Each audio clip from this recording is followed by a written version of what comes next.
ಸಮಸ್ತ ನಾಡಿನ ಜನತೆಗೆ ಶ್ರೀ ಅದಿತಿ ದೇವಿ ಹಾಗೂ ನನ್ನ ತಾಯಿ ಜಗನ್ಮಾತೆ ಸ್ವರೂಪಿಣಿಯಾಗಿರ್ತಕ್ಕಂಥ ರೇಣುಕಾ ಯಲ್ಲಮ್ಮ ಹಾಗೂ ಮಲೈ ಮಹದೇಶ್ವರನ ಪಾದಾರವಿಂದಗಳಿಗೆ ವಂದಿಸುತ್ತಾ ಸೃಷ್ಟಿಸ್ಥಿತಿ ಲಯ ವಿನಾಶಿನಿ ಶಕ್ತಿಭೂತೆ ಸನಾತನಿ ಗುಣಾಶ್ರಯ ಗುಣಮಯೇ ಶ್ರೀ ರೇಣುಕಾ ನಮೋಸ್ತುತೆ.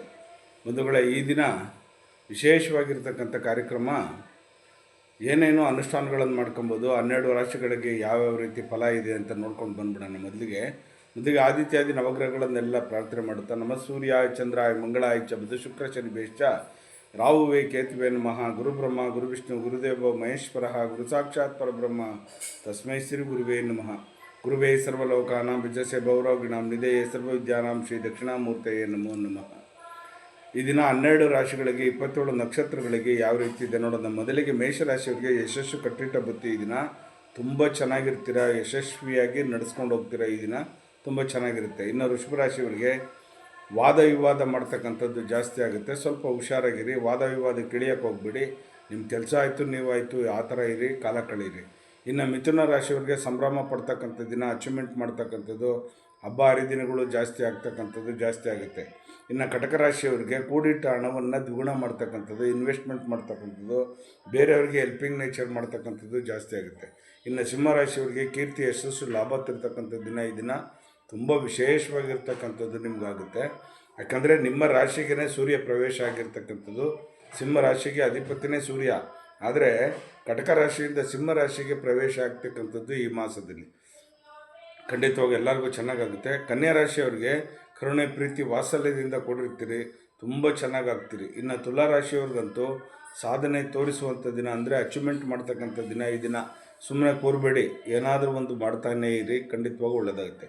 ಇನ್ನು ವೃಶ್ಚಿಕ ರಾಶಿಯವರಿಗೆ ಆದಾಯ ದ್ವಿಗುಣ ಆಗ್ತಕ್ಕಂಥದ್ದು, ಇನ್ವೆಸ್ಟ್ಮೆಂಟ್ ಮಾಡ್ತಕ್ಕಂಥದ್ದು, ಬೇರೆಯವರಿಗೆ ಜಾಗದಲ್ಲಿ ನೋಡ್ತಕ್ಕಂಥದ್ದು, ಪರ್ಚೇಸ್ ಮಾಡ್ತಕ್ಕಂಥದ್ದು ಇದೆಲ್ಲ ಜಾಸ್ತಿ ಇರುತ್ತೆ.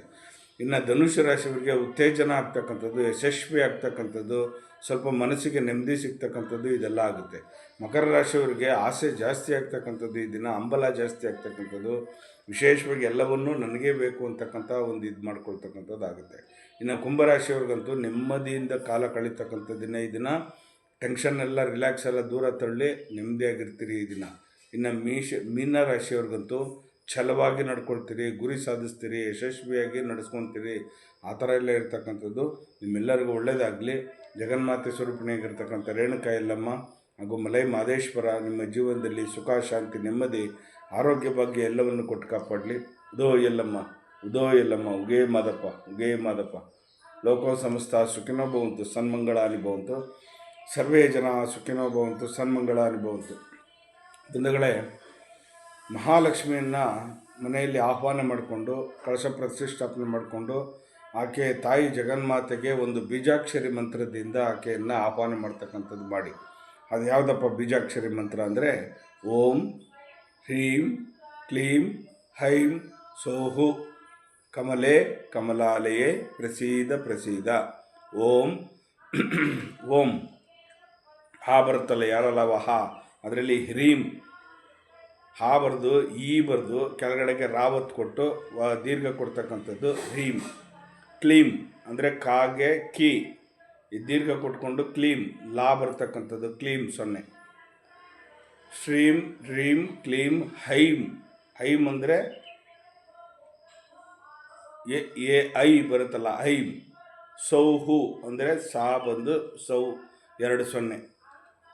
ಓಂ ಶ್ರೀಂ ಕ್ಲೀಂ ಹೈಂ ಸೌಹು ಕಮಲೆ ಕಮಲಾಲಯೇ ಪ್ರಸೀದ ಪ್ರಸೀದ.